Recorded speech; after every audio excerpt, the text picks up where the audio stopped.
ये कानून के मुंह पर एक बहुत बड़ा तमाचा है। ये हमारी सरकार के मुंह पर भी तमाचा है जो रजब भट्ट और उसके सिफारशियों ने मारा है। अब रजब भट्ट को किसने डाला कल्चर साथ रखने की इजाजत दी? अगर वो इन सारी चीज़ों को एंजॉय कर रहा है तो उस पे आप क्यों तनकीद का निशाना बनाएंगे। सीसीडी ने एक बड़ा अच्छा एक्शन लिया था, गवर्नमेंट लेवल से अहकामात थे कि डाला कल्चर का खात्मा किया गया और वाकई आपको अब शहर में वो चीज़ें नज़र नहीं आती जो उससे पहले थी कि गाड़ियों के काफिले जाते थे, एक गनमैनों की भरमार होती थी लोगों के साथ। जो सीसीडी का एक बनाया गया सिस्टम था रजब भट्ट की तारीख पेशी पे, वो सिस्टम भी तबाह होता नजर आया। आपको पता नहीं है अदालतों के अंदर लोग मारे जाते हैं, बिल्कुल। मुखालफिन एक दूसरे को मार देते हैं, कत्ल के कई वाक़यात अदालती अहाते में हुए हैं। अब सारा कुछ अगर आप अपनी सरकारी मशीनरी ही अगर रजब भट्ट पे लगा दें, सिंपल सी बात है कि ये कानून के मुंह पे भी एक तमाचा है और सरकार के मुंह पर भी एक तमाचा है।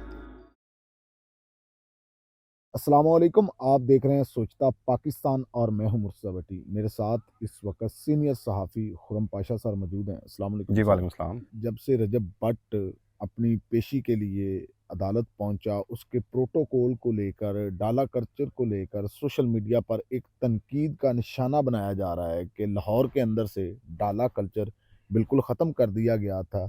तो अब रजब भट्ट को किसने डाला कल्चर साथ रखने की इजाज़त दी? भट्टी साहब, ये तो एक बड़ी आपकी बात बेमैनी सी है। इन बातों की हैसियत कोई नहीं है कि आप शायद ये भूल गए हैं कि हमारे यहाँ एक बाअसर शख्स की जो अहमियत है वो एक आम आदमी की नहीं हो सकती। हम्म। रजब भट्ट का तल्लक किसी से ढका छुपा नहीं, वो एक बाअसर शख्सियत का हामिल है, उसके पास पैसे की भरमार है, उसके तल्लकात बहुत ज़्यादा हैं, उसके सरकारी तल्लकात भी बहुत ज़्यादा हैं और अगर वो इन सारी चीज़ों को एंजॉय कर रहा है तो उस पे आप क्यों तनकीद का निशाना बनाएंगे।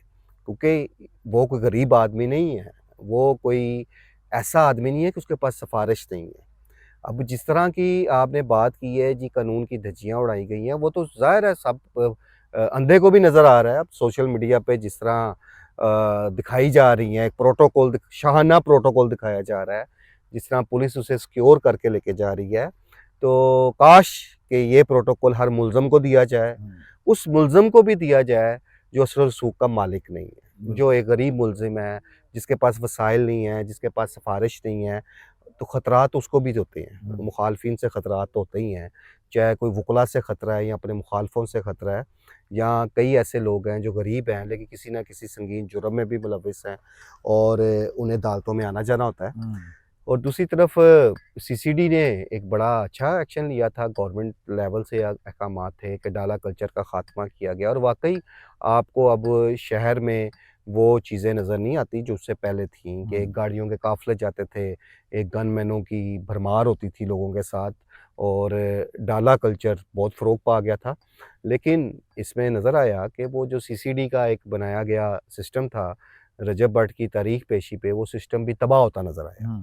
और जिस तरह सोशल मीडिया पे वो वीडियोस वायरल हुई हैं और उसमें आप एक और चीज़ देखें कि आपको सरकारी गाड़ियाँ जो पुलिस की हैं वो भी नज़र आ रही हैं।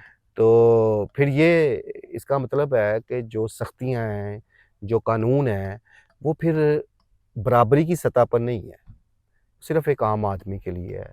एक ऐसे आदमी के लिए है कि जो इसके पास पैसा नहीं है, जिसके पास सिफ़ारिश नहीं है, और जिनके पास पैसा हो, जिनके पास सिफ़ारिश हो, जिनके तल्लकात हो, वो फिर इन चीज़ों को एन्जॉय करते हैं, फिर उनका हक़ बनता है। तो रजब भट्ट ने अपना वो हक़ पूरा इस्तेमाल किया और उसने जिस शाहाना अंदाज़ में अदालत में उसे पेश किया गया, जिस शाहाना अंदाज़ में वहाँ से निकाला गया, जिस शाहाना अंदाज़ से लाहौर की सड़कों पे उसकी गाड़ियों का एक काफ़िला जो था वो रवां-दवां था, जिसमें डाले भी आपको नज़र आ रहे हैं, लैंड क्रूज़र्स भी नज़र आ रही हैं और उनकी वीडियोज़ इस वक़्त सोशल मीडिया के हर प्लेटफ़ॉर्म पे मौजूद हैं। तो मैं समझता हूँ ये कानून के मुँह पर एक बहुत बड़ा तमाचा है, ये हमारी सरकार के मुँह पर भी तमाचा है जो रजब भट्ट और उसके सिफारशियों ने मारा है। अच्छा, अभी आपने कहा है कि सीसीडी ने ये इनिशिएटिव लिया था कि लाहौर के अंदर से बिलखुसूस डाला कल्चर ख़त्म किया जाना है।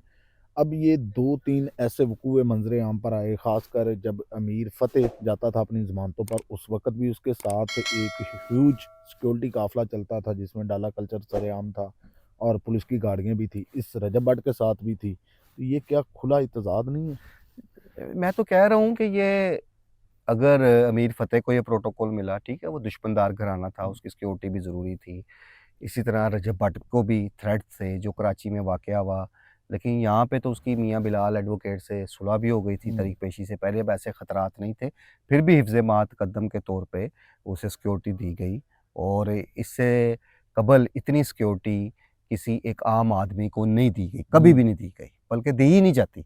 आपको पता नहीं है अदालतों के अंदर लोग मारे जाते हैं, बिल्कुल ऐसा। मुखालफिन एक दूसरे को मार देते हैं। मार दो। कत्ल के कई वाक़यात अदालती अहाते में हुए हैं, कई ज़ख्मी हुए हैं। फिर वकुला की जानिब से भी किसी को तशद्दुद का निशाना बनाना कोई नया वाक़या तो नहीं है जो कराची में हुआ है। इससे पहले मुख्तलिफ़ अदालतों में, जिसमें ना सिर्फ़ एक आम शहरियों को बल्कि पुलिस एहलकारों को मारा गया, थानेदारों को मारा गया और बड़े-बड़े ऐसे वाक़यात होते रहे हैं।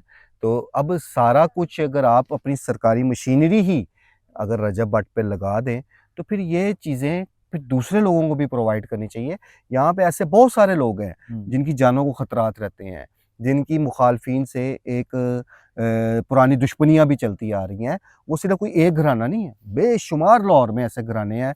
लाहौर की अदालतों में इस वक़्त बेशुमार ऐसे मुकदमात ज़ेर समाअत हैं जो दुश्मनियों के बिना पर हैं। तो फिर सबके साथ ये सलूक रखना चाहिए, वरना अगर ये अब एक जो रवायत डल गई है, तो अगर ये सिर्फ़ मखसूस लोगों के लिए होगी, तो फिर अल्लाह ही वारिस है। पहले यहाँ पे कानून की बालादस्ती नहीं है, पहले ही यहाँ पे सिफ़ारशी कल्चर, पैसा कल्चर बहुत ज़्यादा फ़रोग़ पा गया हुआ है। या जितनी जिस चीज़ की सख्ती की जाती है, रिश्वत का रेट उतना ही ऊपर चला जाता है। तो ये तो एक मामूली सी बात है। तो इसमें अब देखा जाए ना कि जिस तरह गाड़ियाँ दंदनाती फिर रही हैं, उन काफ़िलों के साथ वो डाला कल्चर की धज्जियाँ उड़ाई जा रही हैं, अब तक क्या एक्शन लिया गया? वो एक्शन होना भी नहीं, क्यों नहीं होना? कि वो एक बाअसर शख्स है। बाअसर शख्स इसलिए कि उसकी सरकार में बैठे शख्सियात के साथ तल्लुकात हैं और उसका अंदाज़ा आप इस बात से लगा सकते हैं कि जिस वक़्त वो पाकिस्तान आया था और जब इस्लामाबाद हाई कोर्ट गया था और जिस तरह बग़ैर नंबर प्लेट गाड़ी को एक प्रोटोकॉल के साथ वहाँ दाखिल किया गया था, तो रजब की एंट्री से ही अंदाज़ा हो जाना चाहिए था कि अगर वो पाकिस्तान आया है, तो अच्छी यकीन दहानियों के साथ आया है, उसके पीछे अच्छा असर रसूख है, उसके पीछे अच्छे सिफ़ारशी लोग हैं और वो सिफ़ारशी लोग भी आपको ढके छुपे नहीं हैं, वो वीडियोज़ में सारे नज़र आते हैं। उसमें किन वफ़ाकी वुज़रा के साथ उसके तल्लुकात हैं, वो भी नज़र आ रहा है। तो ये चीज़ें अब कोई ढकी छुपी नहीं है। लेकिन सिंपल सी बात है कि ये कानून के मुँह पे भी एक तमाचा है और सरकार के मुँह पर भी एक तमाचा है। पाशा सर, आप कह रहे हैं कानून और सरकार दोनों के मुँह पर तमाचा है।